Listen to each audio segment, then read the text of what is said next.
regardait, on pouvait sentir que celle-là est une convertie.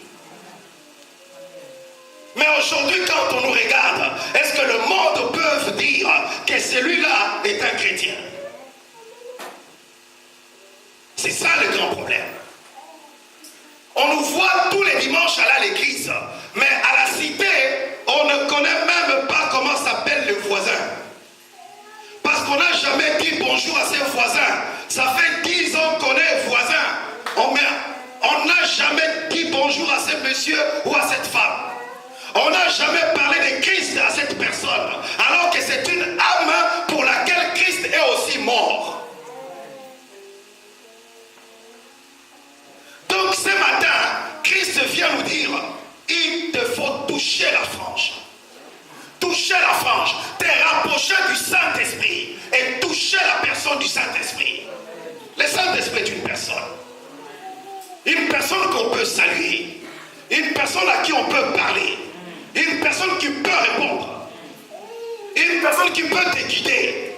Une personne qui peut enlever l'obscurité qui se trouve au-devant de toi.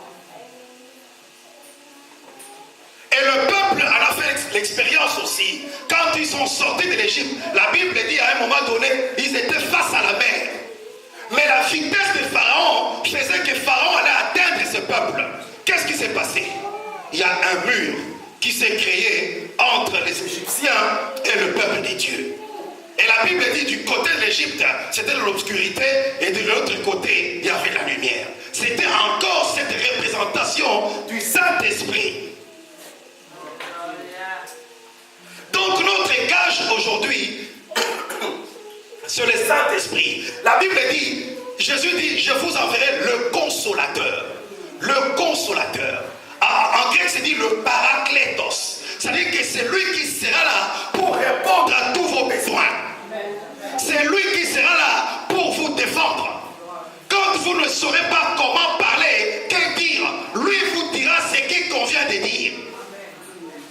Quand vous serez en face d'un dilemme, vous ne savez sur quel pied danser, le Saint-Esprit vous instruira. Il vous dira ce qu'il faut faire. Donc cette femme, après avoir compris toutes ces choses, a dit, les autres touchent Jésus par la main, par les dos, par la tête. Mais moi, je veux toucher Jésus par la frange. Parce que c'est là où réside l'essentiel.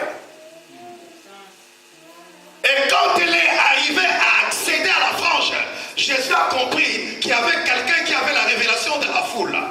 Tout le monde pouvait me toucher, mais il y a une personne qui a la révélation. Et cette personne a touché l'endroit où les autres n'ont pas vu. Donc quand nous venons à l'église, c'est pour rencontrer l'Éternel. Quand nous venons à l'église, c'est pour voir la présence de Dieu dans notre vie. Il faut que nous puissions vivre cela et que cela soit un témoignage pour nous. Les témoignages, ce n'est pas pour les autres. Les témoignages, c'est pour ceux qui vivent la gloire de Dieu. Donc si tu veux vivre la gloire de Dieu, sois de ceux-là qui sont appelés peuple de Dieu. Ceux-là sur qui l'Éternel peut se manifester. Il dit, si mon peuple sur qui est invoqué mon nom, ce n'est pas tout le monde, mais c'est un peuple choisi, sur qui mon nom est invoqué. Si ce peuple-là fait quoi? S'humilie, prie et cherche ma face. Alors qu'est-ce que je ferai? Je l'exaucerai du haut des cieux. Que ferai-je encore? Je guérirai son pays. Et alors? Et enfin, il ne sera pas sauvé ce peuple-là. Ne sera-t-il pas sauvé? Donc c'est de ce peuple dont il s'agit ce matin. Inscris-toi parmi ce peuple de l'Éternel pour que Dieu, que cette parole de l'Éternel soit vivante dans ta vie. Sinon la parole de Dieu restera un slogan. Et si la parole de Dieu est un slogan, tu es en train de perdre ton temps parmi nous. Tu perds ton temps parmi nous. Parce que tu n'auras pas une expérience avec l'Éternel. Je me rappelle 2 ans passés, et j'avais, chez moi on appelle ça mbassou. Mais ici on appelle ça une sorte de champignon bizarre. J'avais les deux pieds enflés. Mes pieds ressemblaient à des pieds d'éléphant, sans forme, tout rond. Donc je ne pouvais même pas me tenir debout. Et c'est ces jours-là, j'ai su qu'un homme gère l'équilibre de son corps sans s'en rendre compte. Le jour où vous n'aurez plus cet équilibre, vous saurez que cet équilibre est nécessaire. Le bas du pied était comme une balle. Donc je ne pouvais pas rester debout. Je ne faisais que tomber. Et j'avais deux béquilles pour me soutenir. Il y a 2 ans passés. Je suis allé aux urgences à Nemours. Ils n'ont pas pu. Ils m'ont transféré à Fontainebleau. Ils n'ont pas pu. Finalement, ils m'ont transféré à Créteil. C'est là où il y a les spécialistes de tout genre de champignons. Et j'arrive là, tout le professeur arrive, regarde mes pieds, dit ce n'est pas possible. Ils me prennent la température, je n'ai pas de fièvre, 36 degrés. Mais mes pieds, quand ils touchent, c'est plus de 40 degrés. Sur le même corps, j'avais 2 types de températures. Et là, comme ils ne comprenaient pas de quoi il s'agit, ils m'ont fait tous les examens possibles. Ils m'ont arraché la peau pour examiner. Ils m'ont coupé les orteils pour examiner. La plante du pied pour examiner. Le sang, tout pour examiner. Ils n'ont rien trouvé. Et qu'est-ce qu'ils ont fait? Ils m'ont pris des photos. Si vous allez à Henri Mondor, là-bas, vous allez trouver mes photos. Les photos de mes pieds. Parce que dans toute la science, ils n'ont jamais vu des champignons comme ça. Et le pied, comme quand il s'enflait et il commençait la chair s'éclater. Donc je voyais ma chair s'éclater. Et là, je me suis dit, Seigneur, maintenant j'en ai assez avec la médecine. C'est toi que je veux. Et là, je me suis mis à chercher ces dieux-là, les dieux d'Israël, les dieux de Jacob, les dieux d'Abraham. Je me suis mis à les chercher de tout mon cœur. Et quand je les cherchais, il s'est révélé à moi. Et j'ai dit à ces dieux-là, ta parole déclare qu'ils sont beaux les pieds de ceux qui annoncent l'évangile. Moi, j'annonçais l'évangile à ces temps-là, mais regarde mes pieds. J'ai dit au Seigneur, c'est ça que tu appelles beauté? En ces temps-là, j'étais déjà consacré, docteur. Je prêchais déjà l'évangile. Quand bien même je prêche l'évangile, moi-même je me retrouve dans une situation où ma foi est appelée à s'exercer. Toi qui prêches la foi, maintenant ça t'arrive. Que ferais-tu? Je regarde mes pieds, je regarde la parole de Dieu. La parole de Dieu ne colle pas avec mon pied. J'ai dit au Seigneur, maintenant c'est à toi de faire. Je m'abandonne à toi. Et quand j'ai compris ces choses, le lendemain je me suis réveillé. J'ai regardé mes pieds, tout seul. Ça a commencé à descendre. À descendre. Et tout commençait à sécher. À sécher. Jusque tout a séché. Je m'étais dit certainement que j'aurais des cicatrices partout. Mais mes pieds sont devenus mieux que le corps de Naaman.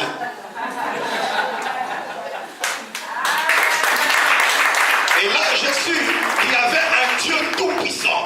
Et ces dieux-là, quand on arrive à les toucher, pas n'importe comment, mais à toucher la partie la plus essentielle, à se rapprocher de notre gage, parce que c'est le gage qui nous a laissé. C'est-à-dire que c'est quelque chose, quand on regarde, on se souvient de lui. Quand on regarde le Saint-Esprit en nous, on se souvient de Christ, on se souvient de tout ce qu'il nous a promis. Et on sait qu'il a dit qu'il ne nous laisserait pas orphelins, il ne nous laissera pas abandonnés, qu'il va agir. Donc si tu crois dans ta situation que tu es abandonné, je t'annonce ce matin qu'en toi, il y a un gage.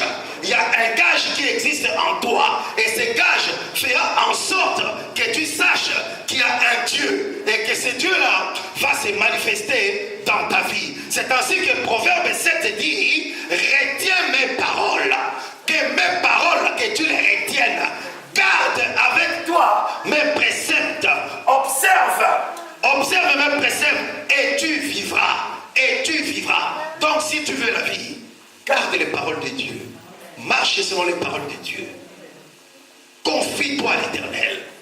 Que ton corps soit un laboratoire d'expérimentation de la parole de Dieu. Amen. Que Dieu bénisse son peuple.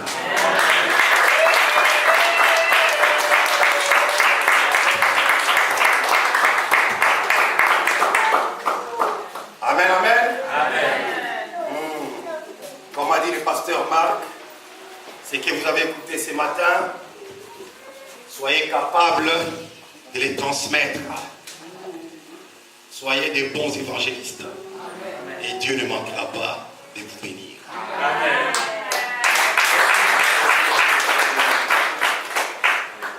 On va se lever. Merci Jésus. Merci Jésus. Merci Jésus. Alléluia.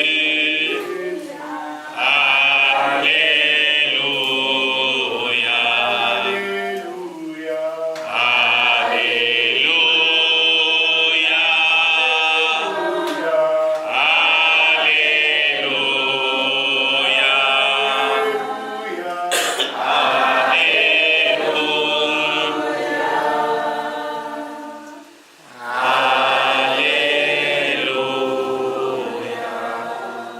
Alléluia. Merci Seigneur. La parole de Dieu déclare que là où deux ou trois sont assemblés en mon nom, je suis au milieu d'eux. Et sur cette parole, nous avons l'assurance que l'Éternel est avec nous au nom de Jésus-Christ. L'Esprit du Dieu vivant est là au milieu de nous. Et s'il est là, c'est pour opérer des miracles, c'est pour opérer des guérisons, c'est pour, au nom de Jésus-Christ, nous révéler l'importance et la grandeur de notre Seigneur et Sauveur Jésus-Christ. Alors, alléluia, chacun de nous va élever la voix et va se confier entre les mains du Saint-Esprit.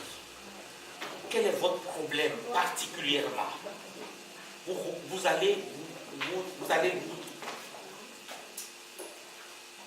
Alléluia. Soumettez-vous à lui au nom de Jésus-Christ et il agira parce qu'il est le Dieu Tout-Puissant. Prions au nom de Jésus-Christ. Éternel mon Dieu, mon roi, au nom de Jésus-Christ de Nazareth, nous te bénissons, Père, au nom de Jésus-Christ de Nazareth, et nous te bénissons de tout notre cœur pour cette parole que nous avons reçue, cette parole de foi, cette parole de guérison, cette parole de miracle, cette parole de délivrance, au nom de Jésus-Christ de Nazareth. Nous te bénissons, Éternel notre Dieu. Merci Seigneur, merci de nos gloires, merci au nom de Jésus-Christ de Nazareth. Nous te bénissons, Père Saint, nous te rendons gloire au nom de Jésus-Christ de Nazareth. Merci Seigneur. Au nom de Jésus-Christ. Amen. Amen. Dans les parties que nous avons lues ce matin avant la prédication, la Bible nous dit que les malades étaient mis au bord de la voie. C'est ça, hein?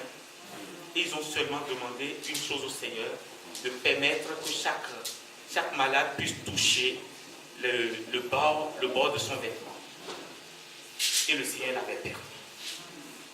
Et j'ai la foi que si nous avons entendu ça ce matin, c'est parce qu'il le désire même. Et il veut que chacun de nous touche le bord de son vêtement. Alléluia. Amen. Donc on va s'approcher du Seigneur Jésus-Christ. Et chacun va toucher le bord du vêtement du Christ. Alléluia. Merci Seigneur. Merci Seigneur. Alléluia. Merci Seigneur.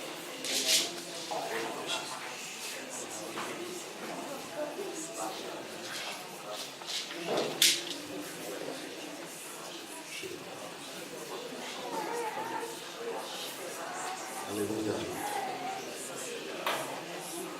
Ce matin,